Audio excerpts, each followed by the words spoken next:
মদিনাতে। এখন বক্তাদেরকে মারে না কেন? প্রত্যেক নবীরা মার খেয়েছে, এখন জলসারা বক্তব্য দিতে আসছে বক্তারা জলসাতে। আচ্ছা, বক্তাদের মারে না কেন?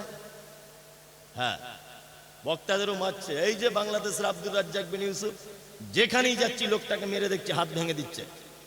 যেইখানে যাচ্ছে তার গাড়িতে হামলা চলছে। কারণ কি? কারণ এই যে হক কথা বলে দিচ্ছে যে, আর হুজুর স্টেজ থেকে নেমেছে, নারে তাকবীর, আল্লাহু আকবার, নারে তাকবীর, আল্লাহু আকবার। তার মানে বুঝে নিতে হবে হুজুর এখনো সত্যি কথা বলেনি, এটা বুঝে নিতে হবে।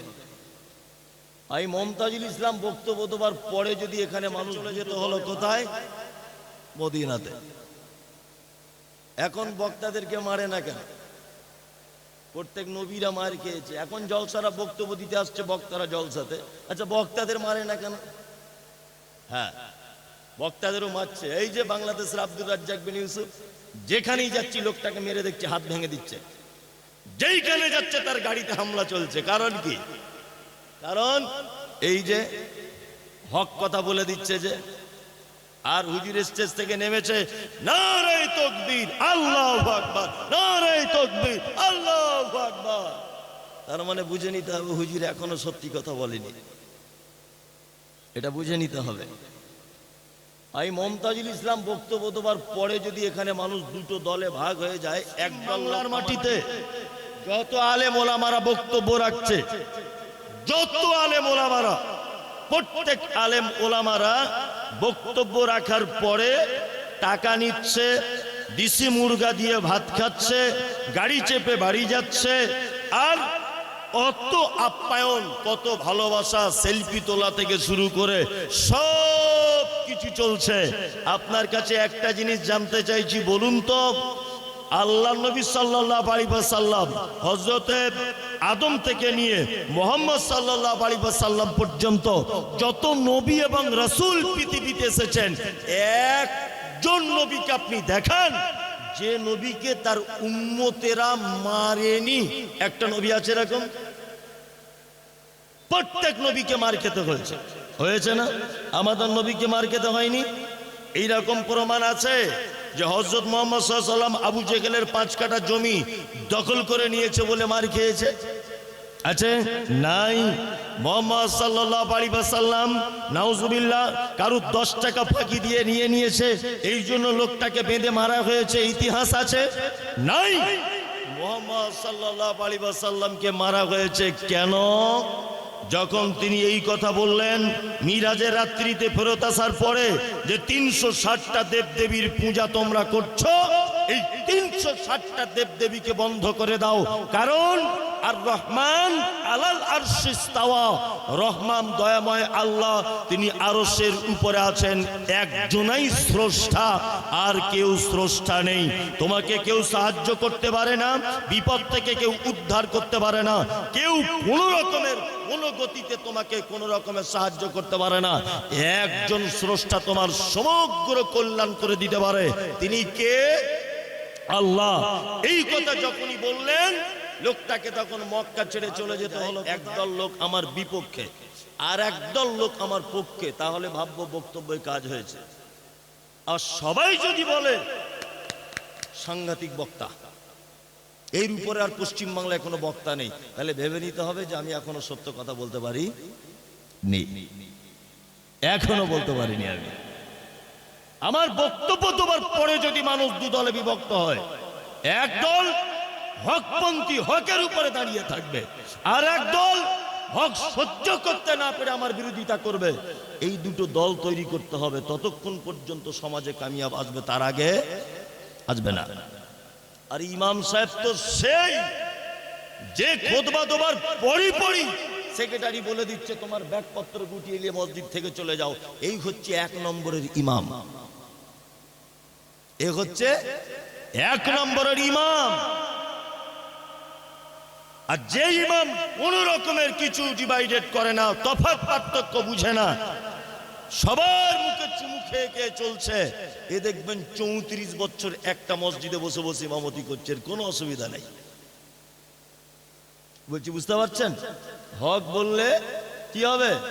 বন্ধু বেজার হয়ে যাবে। আল্লাহ সুবহানাহু ওয়া তাআলা তারপরে বলছেন ইত্তাবিউ, তোমরা আনুগত্য করো, মা উনজিলা ইলাইকুম মির রাব্বিকুম, তোমার রবের পক্ষ থেকে যেটা অবতীর্ণ করা হয়েছে। তাহলে ইত্তেবা আনুগত্য করতে হবে কার? না, ভুল বলছেন, ভালো করে শুনুন। আল্লাহ বলছেন ইত্তাবিউ, তোমরা আনুগত্য করো, মা উনজিলা ইলাইকুম মির রাব্বিকুম, তোমার রবের পক্ষ থেকে যেটা অবতীর্ণ করা হয়েছে, তার মানে আল কোরআন। আল কোরআন, কোরআন সমস্ত সমস্যার, কথা বলুন, সমাধান। কোরআন সমস্ত সমস্যার সমাধান। লোকটাকে একদিনও কোরআন তেলাওয়াত করতে দেখলাম না, বগলে দেখছি দুটো বই নিয়ে ঘুরছে, তবলিগ করে করে বেড়াচ্ছে, বগলে দুটো বই ভরে। বইয়ের নাম কি? না একটার নাম ফাজাইল আমল, একটার নাম মুনতাখাবে হাদিস। সারা জীবন দেখছি তবলিগ করছে, বগলে দুটো বই ভরে, অথচ একদিনও দেখতে পেলাম না বাকি নামাজ বাদ আপনারা সকলেই বসে যাবেন, কোরআনের তাফসীর করা হবে, এ কথা বলছেন না। বলছেন? বলছেন না। আমাদের নবী মুহাম্মদ সাল্লাল্লাহু আলাইহি ওয়াসাল্লাম মক্কাতে জন্মগ্রহণ যখন করেছিলেন, এই যুগটার নাম কি ছিল? আইয়ামে জাগেলিয়াত। জাগেলিয়াত কতটা ছিল? জাগেলিয়াত ছিল বেটি তার বাপের সঙ্গে রাতের বেলা ব্যভিচার করত, মা তার বেটার সঙ্গে রাতের বেলা ব্যভিচার করত, বোন তার ভাইয়ের সঙ্গে রাতের বেলা ব্যভিচার করত, মার ভাইপো তার ফুপুর সঙ্গে রাতের বেলা ব্যভিচার করত, সুদ বৈধ মনে করে মানুষ খেত, মদ বৈধ মনে করে মানুষ খেত। এই রকম এক কঠিন পরিস্থিতিতে মুহাম্মদ সাল্লাল্লাহু আলাইহি ওয়াসাল্লামের জন্ম।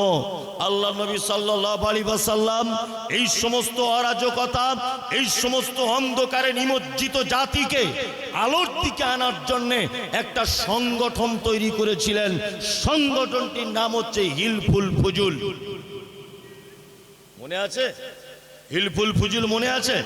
হিলফুল ফুজুল খুলেছিলেন কাদের নিয়ে? কাদের নিয়ে? যুবকদেরকে নিয়ে হিলফুল ফুজুল সংগঠন করেছিলেন। এই যুবকদেরকে নিয়ে তিনি চেয়েছিলেন সমাজের পাপগুলোকে দূরীভূত করার জন্য অক্লান্ত পরিশ্রম চালাচ্ছিলেন। এর মাঝখানে তিনি মাঝে সাঝে হীরা গুহাতে, জাবালে নূরে হীরা গুহাতে আল্লাহর ধ্যানে মগ্ন থাকতেন। মাঝে মধ্যে একদা জিবরিল এলেন, আল্লাহ রসুলের সিনাতে চাপ দিলেন, দিয়ে বলছেন আপনি পড়ুন। আল্লাহ নবী সাল্লাল্লাহু আলাইহি ওয়াসাল্লাম বলছেন আমি পড়তে জানি না। আবার চাপ দিলেন, আপনি পড়ুন, বলছে আমি পড়তে জানি না। আবার চাপ দিলেন, তখন বললেন ইকরা বিইসমি রাব্বিকাল্লাযী খালাক খালাকাল ইনসানা মিন আলাক। 5টি আয়াত অবতীর্ণ হলো। এতদিন মুহাম্মদ সাল্লাল্লাহু আলাইহি ওয়াসাল্লাম সমাজ পরিবর্তন করতে চেয়েছিলেন নিজস্ব জ্ঞান দিয়ে। আল্লাহ হীরা নামক গুহাতে ডেকে নিয়ে বলছেন নবী, নিজস্ব জ্ঞান দিয়ে সমাজ পরিবর্তন করা যাবে না। ওহির জ্ঞান অর্থাৎ কোরআনের জ্ঞান আপনাকে দেওয়া হলো, আপনার এই জ্ঞান দিয়ে সমাজ পরিবর্তন করুন। এসে গেল আমাদের মাঝে কি? আল কোরআন। এখান থেকে দুটোই ঘটনা থেকে দুটো জিনিস শিক্ষা আপনাকে বলি। এক, আল্লাহ নবী সাল্লাল্লাহু আলাইহি ওয়াসাল্লাম হিলফুল ফুজুল সংগঠন করেছিলেন কাদেরকে নিয়ে? যুবকদেরকে নিয়ে। তার মানে সমাজ পরিবর্তন করার সব থেকে বড় রাস্তা কাদের? যুবকদের। ওর বুদ্ধি কমে গেছে, 60 বছর বয়স হয়েছে। মমতা ব্যানার্জি সরকার ঘোষণা করে দিয়েছে 60 বছর বয়স হয়েছে, তুমি বাড়ি গিয়ে এবার ঘুমাও, প্রয়োজনে অর্ধেক বেতন না, তুমি রিটায়ার, বাড়ি চলে যাও। তুমি যদি আমার স্কুলে থাকো তাহলে ছাত্র ছাত্রীরা পড়াশুনো ভালো হবে না, কারণ তোমার বুদ্ধি কমে গেছে। 60 বছর বয়স হয়ে গেলে চাকরি থাকে? থাকে? থাকে না। ওর বুদ্ধি কমে গেছে, এই কারণে ওকে বাড়ি পাঠিয়ে দেওয়া হয়েছে। আর আমরা এত বড় মাথা মোটা, মানে আমাদের মাথাতে তো কিছু নাই, এত বড় মাথা মোটা, সরকার বুদ্ধি কমে গেছে বলে ওকে বাড়ি পাঠিয়ে দিয়েছে। আর ওই লোকটার হাতে সমাজের বড় বড় মাদ্রাসা মসজিদের দায়িত্বের খাতা তুলে দিয়েছি, চাচা তুমি সব দায়িত্ব গ্রহণ করো। বলছি বুঝতে পারছেন কিছু মাথায় ঢুকছে? ওই জন্য আপনাকে বলছি, সমাজ বর্তমান পরিবর্তন করতে গেলে ভূমিকা লাগবে কাদের? যুবকদের লাগবে। আরে এরা তো সেই যুবক যারা রাতের অন্ধকারে বন্ধু বান্ধব 4-5 জন যুক্তি করে ক্লাব তৈরি করে পরে আবার টিভি কিনে এনে রাতের বেলাতেই টিভিতে গান শুনতে শুরু করে দেয়। এরা তো সেই যুবক, এদের দ্বারাতেই সম্ভব সমাজ পরিবর্তন করা। কি বললাম বুঝলেন? এবার আপনাদেরকে আর একটা কথা বলি। আল্লাহ তাআলা বলছেন, ইত্তাবিউ মা উনজিলা ইলাইকুম মির রাব্বিকুম, রবের পক্ষ থেকে যেটা এসেছে ওটা আনুগত্য করো, অর্থাৎ আল কোরআন। আল কোরআন ছাড়াও পৃথিবীতে অনেক বইপত্র আছে না? আছে। আপনাদেরকে 2-4টে বই দেখাবো আমি। এই দেখুন পৃথিবীতে কত রকমের ভণ্ডামুর বই আছে। বইটা দেখি, কালিয়াচক থেকে কিনেছি বইটা, প্রায় 1000। যে আল্লাহ রাসূল এটা কেমন করে হয়? এটা 4 পায়ের প্রাণী, ও তার মালিকের সঙ্গে কথা বলবে, এটা কি ঠিক? হতে পারে না এটা। তখন আল্লাহ রাসূল সাল্লাল্লাহু আলাইহি ওয়াসাল্লাম বলছেন, এই কথাটাই যদি আমি হযরত আবু বকরকে বলতাম, তা আবু বকর একবারও আমাকে এই প্রশ্নটা করতো না যে আল্লাহ রাসূল এটা কি করে সম্ভব একটা গৃহপালিত পশু তার মালিকের সঙ্গে কথা বলে। এটা কখনোই আবু বকর বলতো না। আবু বকরের কাজ কি ছিল?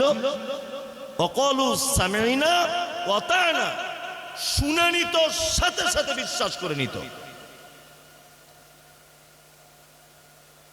এই যে আল্লাহ নবী সাল্লাল্লাহু আলাইহি ওয়াসাল্লাম মিরাজে গিয়েছিলেন, মিরাজ থেকে এলেন, ঘটনা বর্ণনা করলেন, লম্বা ঘটনা। আবু জেহেল আবু বকরকে গিয়ে বলছে, শুনেছো?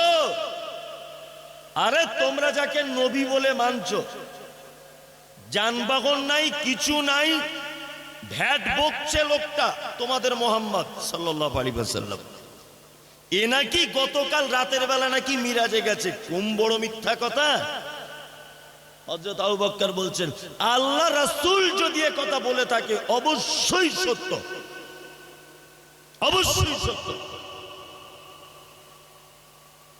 আমাদের ভিতরে কিছু মানুষ আছে, এটা কেন হলো, এটা কেন হবে, এটা কি কারণে হলো, উটের গোশকে কেন অজু ভাঙবে, ছেলেদের 2টো কেন আকিকা দিতে হবে, মেয়েদের 1টা কেন? কি বললাম বুঝলেন না? বিবাহ এমনি পড়িয়ে দিলে হতো, মোহর দেবার প্রয়োজন কি? এই সব কেন ও কি, যে লোক বারবার প্রশ্ন করে ভেবে নিতে হবে ইমানের দুর্বলতা আছে।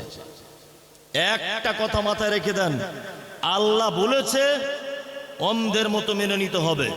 মুহাম্মদ সাল্লাল্লাহু আলাইহি ওয়াসাল্লাম বলেছেন, এটা আপনাকে বিশ্বাস করে নিতে হবে। আপনার যুক্তিতে ঠিক হলেও মেনে নিতে হবে, আপনার যুক্তিতে ভুল হলেও মানতে আপনি বাধ্য। বাধ্য নয়? বাধ্য। এবার আপনাদেরকে বলি, আমরা আমাদের বাচ্চাদেরকে অনেক নাম রাখি। এই ব্যাপারটা বলতে গিয়ে আপনাদেরকে বলছি, অনেক কি নাম রাখি।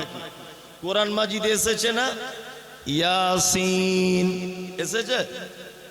কেউ যদি তার বেটার নাম রাখে ইয়াসিন,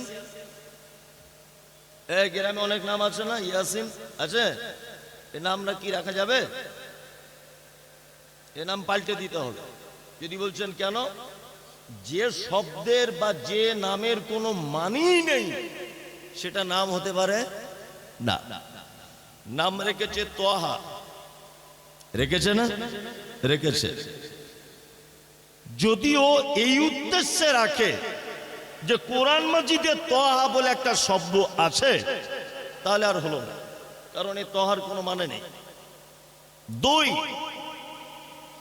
নামের ভিতর অনেক শিরকি নাম আছে। আব্দুর রশিদ নাম রাখে না? আব্দুর রশিদ নাম রাখা যাবে না, মারাত্মক বড় শিরক। যদি বলছেন কেন, আল্লাহর গুণবাচক নামের ভিতরে রশিদ নাম নেই, আছে? নেই। নাম রেখেছে আব্দুস সাত্তার, আছে নাম আব্দুস সাত্তার? জি, শব্দটা একটু যাচাই বাছাই করে নেবেন, সাত্তার শব্দটা কোথায় আছে আর শব্দটা কি উচ্চারণ হবে, এইগুলো একটু মাথায় রাখবেন। কোরআন মাজিদে আছে বলেই যে সবকিছুই একেবারে গ্রহণ করে নিতে হবে আপনার জীবনে তা নয়, কিছু বর্জনও করতে হবে যেগুলো আল্লাহ বর্জন করতে বলেছেন। আপনার তো জ্ঞান ভালো,